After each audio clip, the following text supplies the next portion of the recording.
The comparison trap. The average person unlocks their phone approximately 110 times per day, according to a 2013 study by Lockett. That's roughly once every 9 minutes during waking hours, not counting the times we pick it up and check without consciously registering the action.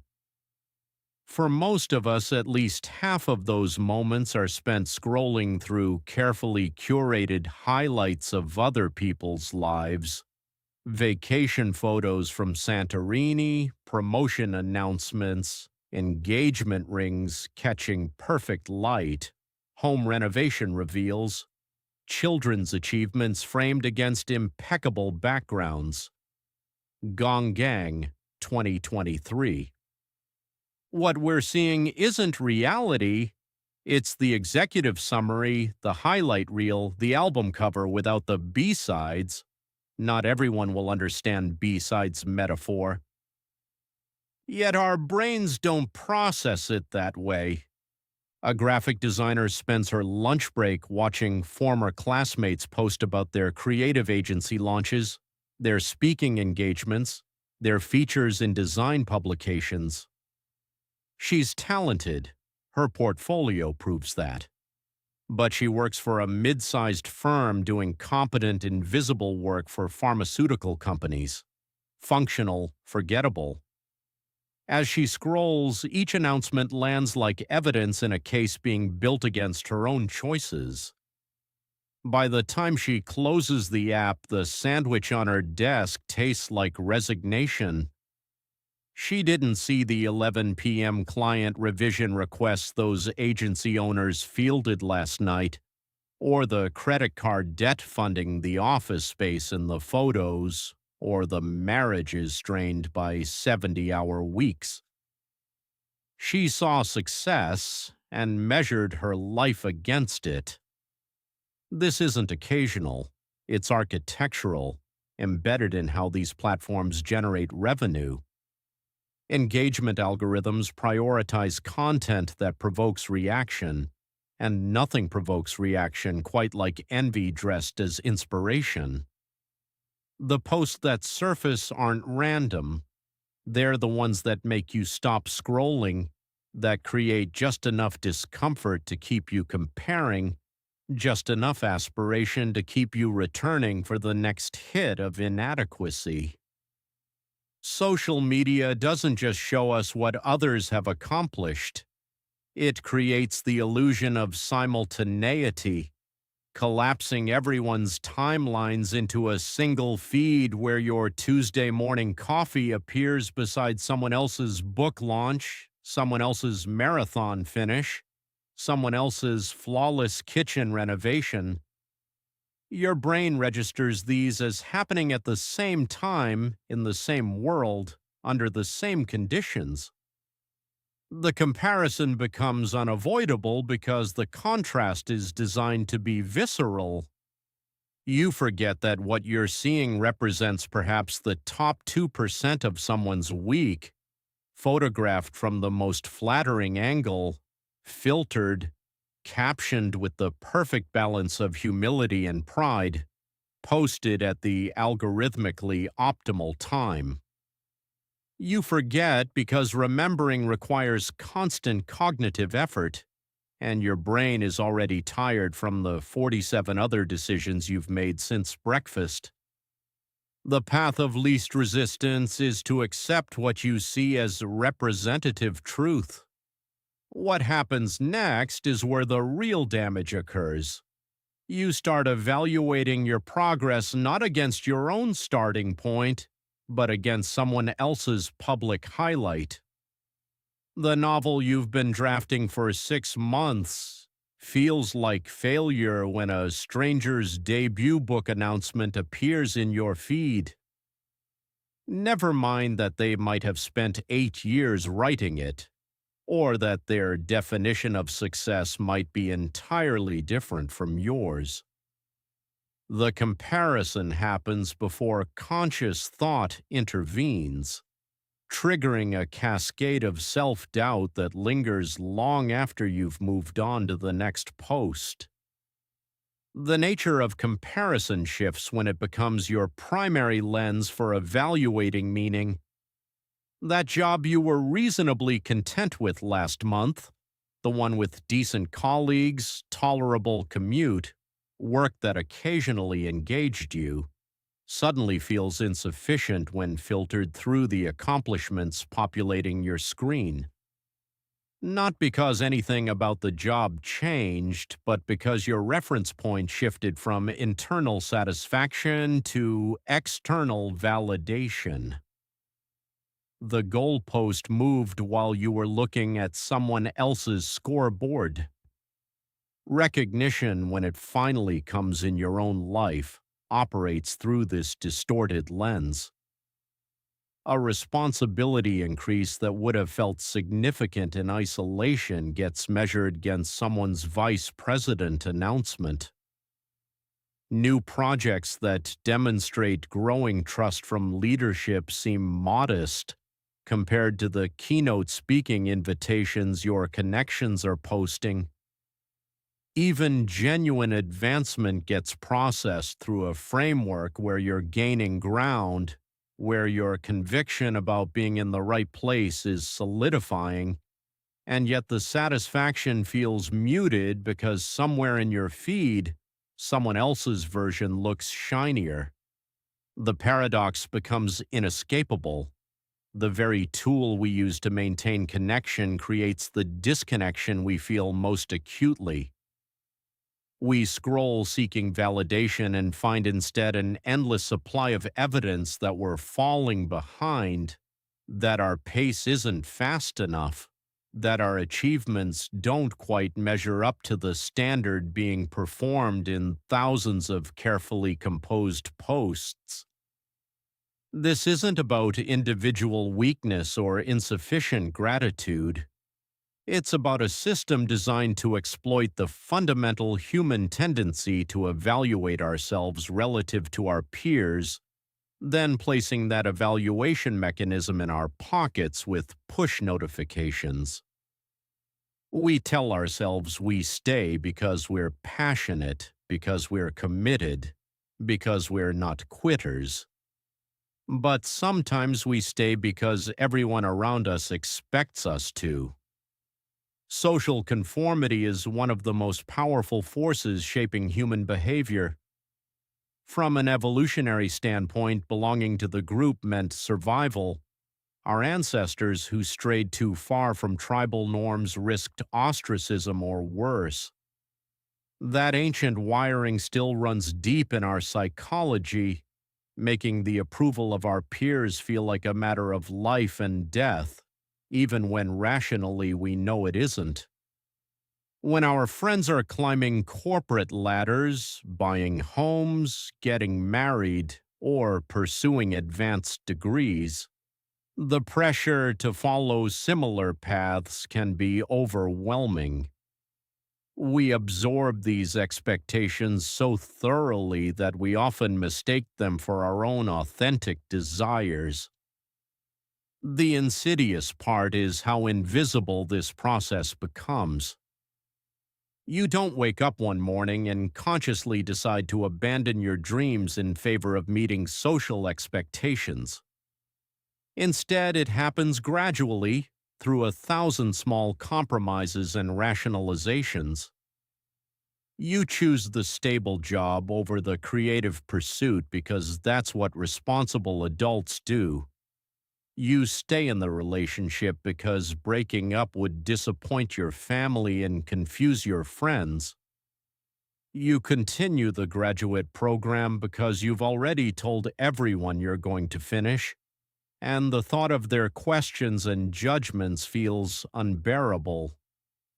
Each decision seems reasonable in isolation, but together they create a life built on other people's blueprints rather than your own vision. Social media has amplified this dynamic exponentially. We're no longer just comparing ourselves to our immediate circle of friends and neighbors. We're measuring our lives against carefully curated highlight reels from hundreds or thousands of people. The engagement announcement, the promotion celebration, the vacation photos, the productivity tips from someone who seems to effortlessly balance it all. These glimpses into others' lives create an illusion of universal success and happiness that makes our own struggles feel like personal failures. We see peers thriving in careers we've been questioning, and suddenly leaving feels like admitting defeat rather than exercising agency. What magnifies the trap is how these external expectations merge with our internal narratives. When everyone at your law school reunion talks about making partner, your decision to transition into nonprofit work stops feeling like a choice and starts feeling like evidence of inadequacy. Your college roommate posts about their fourth property purchase, and the apartment you genuinely love suddenly seems like a failure to launch. The algorithm delivers these comparisons with precision, but it's your own interpretation, filtered through years of absorbed expectations about what constitutes success, that transforms observation into self-condemnation. The fear of judgment becomes a prison. What will people think if you quit the prestigious job? How will you explain walking away from the relationship everyone thought was perfect? What will you say when someone asks why you're changing directions after investing so much time? These questions can paralyze us, keeping us locked into situations that drain our energy and compromise our authenticity. We become performers in our own lives, maintaining appearances while quietly suffering the disconnect between who we are and who we're pretending to be. But here's what makes this trap particularly cruel. The people whose opinions we're so desperately trying to manage often aren't paying nearly as much attention as we think they are. They're too busy managing their own lives, worrying about their own choices and maintaining their own facades. The scrutiny we imagine is largely a projection of our own inner critic, amplified by our fear of standing out or disappointing others. Most people, when they learn you've made a major life change, will be briefly curious and then return to their own concerns. Some will even feel a quiet admiration or envy for your courage to choose differently. A man spends 3 years at a consulting firm he despises, staying primarily because his father spent 40 years in corporate environments, and speaks with pride about his son following in his footsteps. The son has never corrected this mischaracterization. To leave would require a conversation he's avoided since accepting the offer, acknowledging that his father's path isn't his, that the pride he's been receiving is based on a fundamental misunderstanding. The anticipated disappointment feels heavier than the daily misery of work that hollows him out. Breaking free requires distinguishing between belonging and fitting in. Belonging is being accepted for who you authentically are. Fitting in is contorting yourself to match external expectations. When we stay on a path primarily to fit in, we sacrifice belonging to ourselves and to the people who would value our authentic selves. The irony is that the conformity we think will earn us acceptance often leaves us feeling more isolated because no one truly knows us beneath the performance. Learning to recognize when social pressure is driving your decisions is the first step toward reclaiming your choices. It requires honest questions. Am I staying because this genuinely matters to me, or because leaving would be socially uncomfortable? Would I make this same choice if no one else would ever know about it? What would I do if I trusted that the people who truly matter would support me regardless? The answers aren't always comfortable, but they're essential for living a life that's actually yours. Relative success and failure. Open a new document, not on your phone, on an actual computer where you can see the whole page, where notifications don't interrupt every 30 seconds. Set a timer for 20 minutes.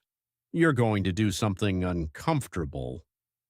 Make a list of 5 people whose lives you've compared yourself to in the past month. Not vaguely specific names. The former colleague who posted about their promotion, the high school friend whose startup got funded, the sibling whose kids seem eerily well adjusted in every photo, the acquaintance who ran that half marathon you've been planning to train for since 2019. Write their names down. Now, beside each name, write one sentence describing what they have that you don't. Be honest, not diplomatic. Sarah has the creative freedom I gave up for a steady paycheck. Marcus has the courage to risk failure publicly while I play it safe. Don't soften it. This exercise only works if you're willing to feel the sting. Here's where it gets harder. For each person, write down 3 specific things about their situation that you don't actually know. Not guesses dressed as facts, actual acknowledged gaps in your knowledge. You don't know Sarah's debt load, whether her creative freedom comes with crippling anxiety about next month's rent, or if she cries in her car before client meetings. You don't know if Marcus's risk-taking has cost him his marriage, his sleep, or his ability to enjoy a meal without his phone face up beside his plate. Write "I don't know" 3 times for each person. Let the repetition be uncomfortable. Most people stop here feeling slightly foolish for the comparison. Don't stop. The next part matters more. Pick one person from your list. Go to their social media profile, whatever platform you typically use to perform this particular flavor of self-torture. Scroll back exactly 1 year. Screenshot 5 posts from that period. Print them if you can, or open them in separate windows. Look at them side by side with their recent post. What changed? What stayed the same? More importantly, what's absent from both periods? A colleague did this exercise with her former roommate's Instagram, someone she'd been enviously tracking for 2 years. Scrolling back, she found a 4-month gap with 0 posts, a period she'd completely forgotten because her brain had stitched together a continuous narrative of success from the visible moments. When she mentioned the gap to a mutual friend, she learned those months coincided with a severe depressive episode the roommate had never publicly disclosed. The highlight reel hadn't just omitted struggle, it had created the illusion that struggle didn't exist. Block out 3 hours this week. During those hours, delete every social media app from your phone. Not logged out, deleted. You can reinstall them after the 3 hours end. This isn't about permanent digital detox or moral superiority. It's about noticing what happens in the space where scrolling used to live. During those 3 hours, every time you reach for your phone out of habit, write down what you were feeling right before the reach. Accomplished and wanting to share, bored and wanting distraction, anxious and seeking reassurance that everyone else feels uncertain too. You're not trying to fix these feelings. you're mapping the emotional landscape that comparison inhabits. Most people discover they reach for comparison when they're already feeling inadequate, using other people's curated success as confirmation of a verdict they've already delivered against themselves. Now, the real work: choose one area where you've been measuring yourself against someone else's visible achievement. Maybe it's career advancement, fitness, creative output, relationship milestones, parenting. Whatever it is, define your own metric for success in that area that makes no reference to anyone else's timeline or achievements. Not, I want to be as fit as my brother-in-law. That's still relative. I want to complete 3 workouts weekly that leave me feeling energized rather than depleted. Not, I should be as far along in my career as my former classmates. I want work that engages at least 60% of my skills and leaves me without dread on Sunday evenings. Write this personal metric somewhere you'll see it daily, not as inspiration, as a reference point. When you catch yourself scrolling through someone else's accomplishments, you now have a different question to ask. Not, why don't I have what they have? But, does what they have move me closer to or further from my own defined metric? Test this for 2 weeks. Every time you notice comparison arising, return to your metric. Not to shame yourself for the comparison, that just creates another layer of inadequacy. Simply notice, then redirect. You're retraining your reference point from external and moving to internal and specific. The goal isn't to stop noticing what others achieve. It's to stop using their achievements as the measuring stick for your worth. You've spent the past sections examining how comparison infiltrates your decisions, warps your reference points, and colonizes the space between who you are and who you're convinced you should be.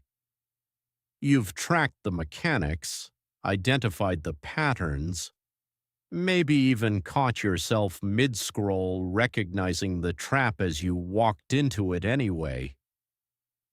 Now comes the part that matters: what you're feeling right now.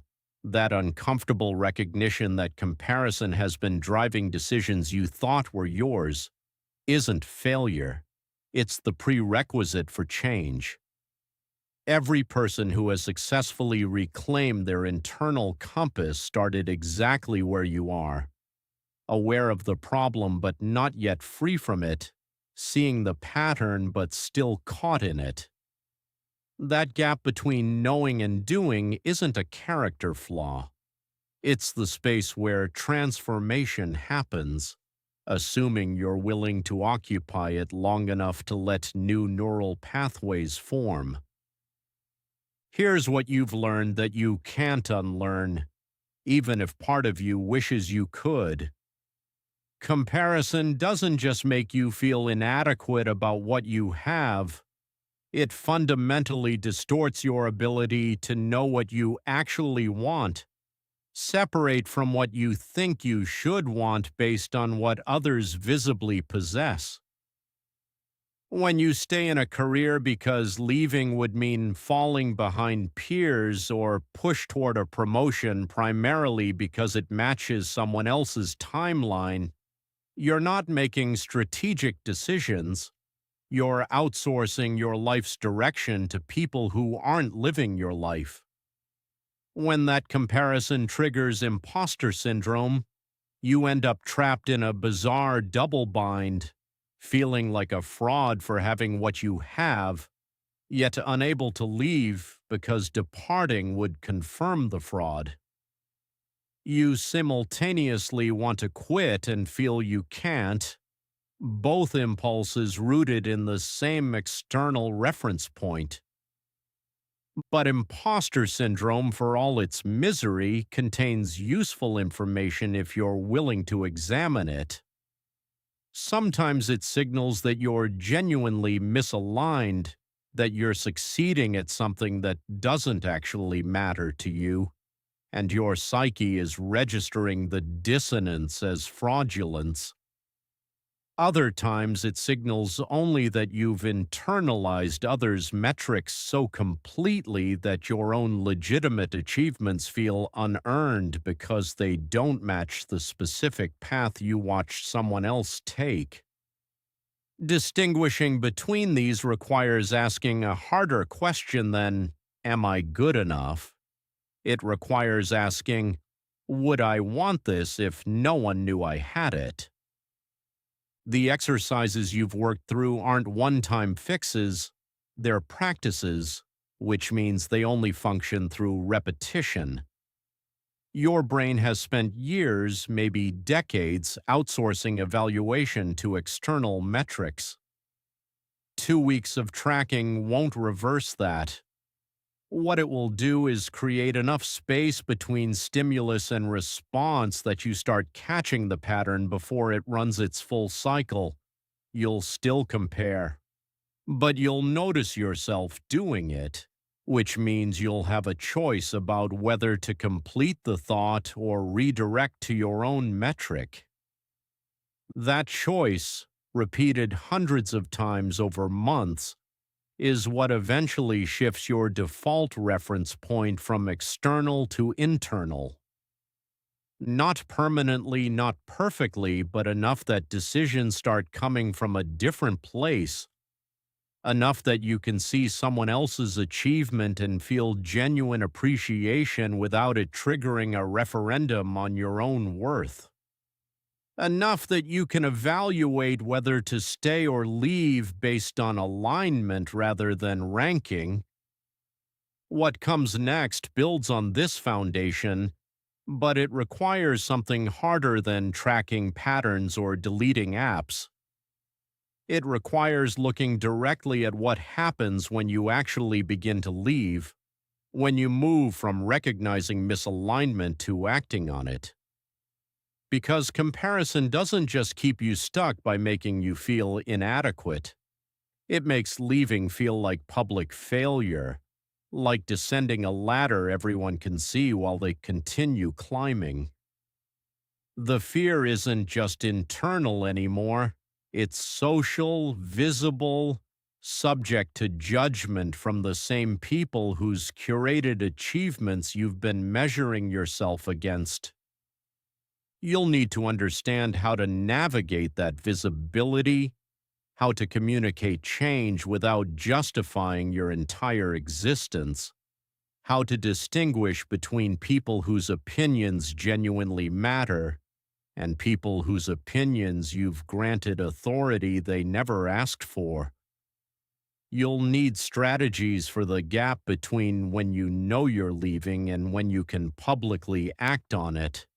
Because that gap, filled with secret certainty and outward performance, creates its own psychological pressure that comparison amplifies. But you're not there yet. Right now, you know something crucial that you didn't know before you started this chapter. The highlight reel isn't the whole film. Your worth isn't determined by where you rank, and the metrics you've been using aren't nearly as objective as they felt. That knowledge, integrated through practice rather than just intellectually acknowledged, becomes the ground you'll stand on when everything else feels uncertain. Keep your defined metrics visible. Return to them daily, not as aspiration, but as orientation. The next chapter assumes you've done this work,